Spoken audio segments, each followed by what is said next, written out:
Hello, everyone. I'm Daniel Rubenstein. Today is November 11th, 2024, and this is the live daily briefing of the Israeli Citizens Spokesperson's Office. We are live on Instagram, X, YouTube, LinkedIn, and we are available afterwards wherever you get your podcasts. That would be Apple, Google, Spotify. So please start submitting questions in the chat. And as always, like, subscribe, follow, help us reach a wider audience.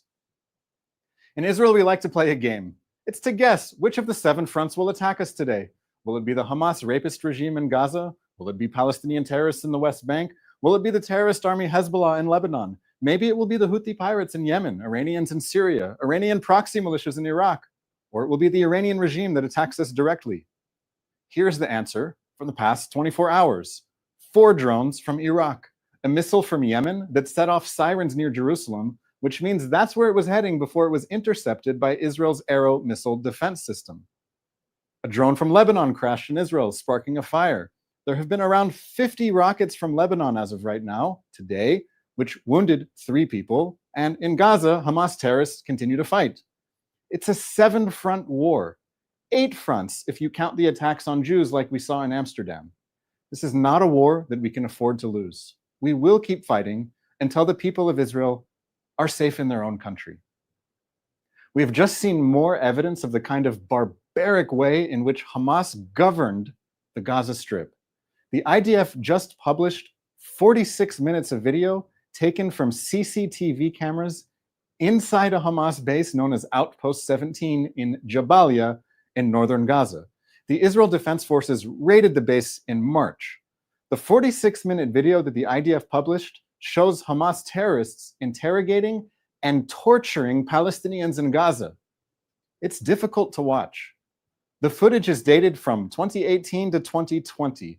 It shows Palestinian detainees in very distressing conditions. They are in unbearable pain. They are chained to floors and ceilings. Bags are over their heads. You can see a Hamas terrorist sitting comfortably in his chair as a prisoner is handcuffed and hanging from the ceiling beside him. It's horrific. This is Hamas. Hamas was the government of Gaza. Hamas brutally crushed any dissent. Hamas tortured anyone it wanted to. The Hamas regime that tortured its own people and filmed it is the same Hamas regime that invaded Israel on October 7th, carried out barbaric atrocities, and filmed it. Hamas is a death cult. The Hamas that exists in Gaza is not the same Hamas that existed a year ago on October 7th. Hamas's military capabilities and its ability to govern the Gaza Strip have been mostly destroyed by the Israel Defense Forces. What remains of Hamas are armed gangs, looters, guerrilla fighters, and those who hold 101 Israeli hostages in underground terror dungeons. When will the war in Gaza end? When will there be a ceasefire? For my answer, I turn to US National Security Advisor Jake Sullivan.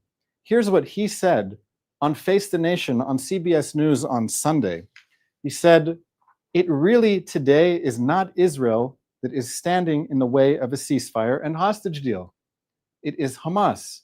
Israel has said it is prepared to do a temporary ceasefire for a number of hostages and then try to build on that to get all of the hostages home. Hamas said no." Sullivan continued.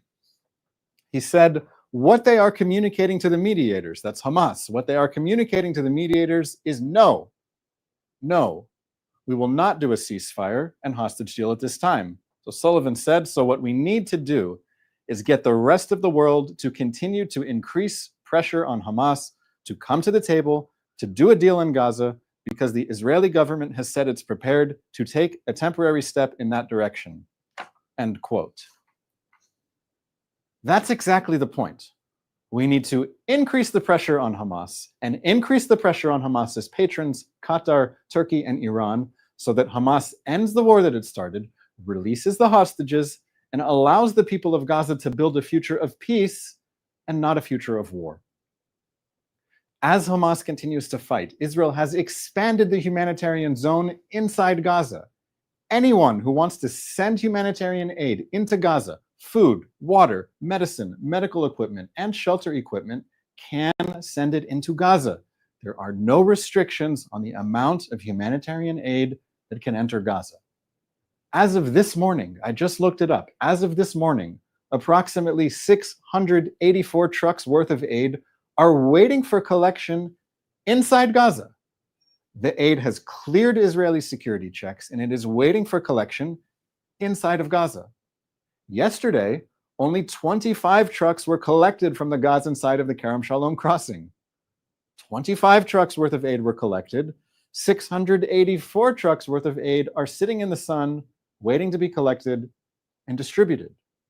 The IDF is currently preparing to open another crossing for aid going into Gaza. This crossing will be at a place called Kisufim, a short distance from Kibbutz Kisufim, which Hamas invaded on October 7th. Inspection facilities have been built at the new crossing, and roads have been paved. Israel wants humanitarian aid to go into Gaza. Israel also wants the major global humanitarian aid agencies to scale up their operations and deliver the aid. Let's take questions from people watching live on our social media platforms, whether on Instagram or YouTube or elsewhere, please. Our first question today is being asked by a number of our viewers and asks, what can you say about the humanitarian situation in the far northern part of Gaza? Yes, let me explain the geography first. I know that everyone is focusing on the situation in northern Gaza, so a bit about the geography. There's southern Gaza, which includes the city of Rafah, Khan Yunis. Northern Gaza begins at the city of Gaza, and north of the city of Gaza, north of Gaza City, there are a number of villages, towns, cities like Jabalia, like Beit Hanun, like Beit Lahia. So this is the area that we're talking about when we say northern Gaza. You can take a look at a map. So that is where Hamas continues to fight the hardest. The distribution of humanitarian aid in a war zone is difficult. We're talking about urban warfare, where Hamas fighters can fire an RPG from a narrow alley, or where snipers can hide in windows and shoot at Israeli soldiers. Despite all this, humanitarian aid, food, water, and medical equipment was brought to distribution centers for the population that remains in these areas in northern Gaza, Jabalia, Beit Hanun. The IDF also worked with international aid organizations to make this happen. The IDF has also worked with the World Health Organization to help get over 200 patients in hospitals in northern Gaza out of harm's way. As long as Hamas continues to wage war, the situation in northern Gaza is going to be difficult. It will be less difficult once Hamas is no longer a threat there, and humanitarian aid can easily enter without Hamas threatening the people who are delivering that aid. Our next question comes from Apogee Health on Instagram, who asks, how will the expulsion of Hamas from Qatar affect hostage negotiations? And indeed, is it even true? Well, Qatar denies it. I don't know what's true. This is the one thing that I want you to know about Qatar. On October 7th, 2023, at 3:15 p.m. Israel time, long after it was clear that Hamas was carrying out barbaric atrocities in Israel and taking hostages, the Qatari Ministry of Foreign Affairs published a statement that said Israel was solely responsible for the ongoing escalation. Qatar condemned Israel on October 7th. That's Qatar. It's not a mediator. It's Hamas's agent. Hamas is a Qatari asset. Qatar wants the war in Gaza to end, with Hamas still in power. What this means in plain English is that Qatar told Hamas to keep the hostages. The Hamas leaders who are still alive and living in Doha, the capital of Qatar, they should be extradited so they can face justice for their crimes against humanity. That's my view about Qatar. Our next question comes from BDA Beach Shell on Instagram, who asks, now that the Trump administration is back, what are your expectations? And is the Iran nuclear plants on the table for destruction? So a few things. First of all, President Biden is still the president of the United States, and he will be the president until January 20th at noon East Coast time.